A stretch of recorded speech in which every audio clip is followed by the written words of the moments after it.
Hey everyone, what's up? Neil back once again with another film review for you. And this time around, I'm going to be taking a look at Halloween Kills. Yes. Once again, directed by David Gordon Green, who did the previous Halloween film in 2018. Green also co-wrote the screenplay with Danny McBride and Scott Teems. And it's the second part of this new Myers trilogy as well. It does bring some creative kills and some classic kills as well.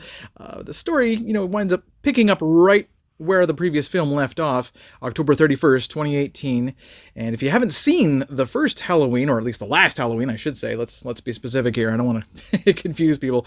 But if you haven't seen the previous film, I'm going to spoil the ending of that film, but I certainly won't spoil the sequel. So at the end of Halloween, Michael Myers was trapped in the house that was set on fire, and Laurie was badly injured, so she's on her way to the hospital. Now, what happens at the beginning of Halloween Kills is that firemen show up and they try to put out the blaze, much to the lady's horror. It seems like they're trying to save Michael. Michael winds up escaping, of course, and kills the firemen, resumes his attack on his hometown, and continues his search for Laurie and her family.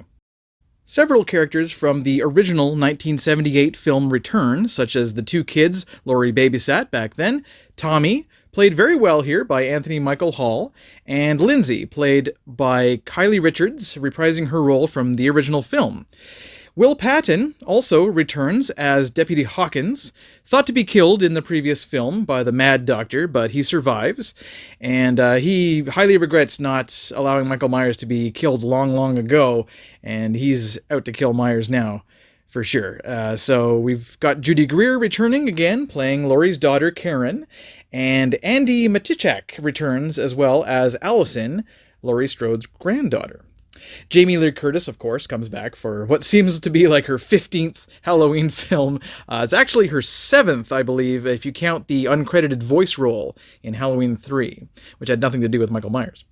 She's great as usual. Jamie Lee, she's a scream queen, and she's great at screaming. She's great at being this overall badass Sarah Connor type, but she's not actually in the movie that much, really.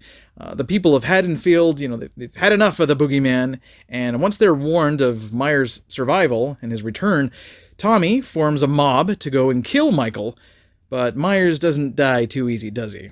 No, he doesn't. For slasher fans, this is a treat more than a trick, and if you're looking for character development, well, look somewhere else. This ain't Shakespeare, it's a straight-up Halloween slasher. Halloween and Halloween Kills are, they're really supposed to be seen as true sequels to the original Halloween movie, as if the second one never happened. And Terminator Dark Fate is actually a really good example of another movie franchise that have chosen to ignore the lesser sequels from the past and just move on from, pretty much everyone's favorite last movie.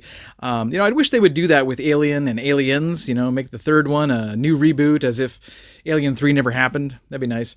But that's just fan fiction, I guess. The violence here, it's quite brutal. Gorier than the previous film, I would say, for sure. Michael kills a lot of people in this movie, and it may not end quite the way you expect, too. I thought the ending was quite clever, and we'll definitely be getting a third film next year called Halloween Ends. So, Halloween Kills, it stays true to the original John Carpenter classic, with many callbacks to certain characters from the original film. Flashbacks are also very interesting to see.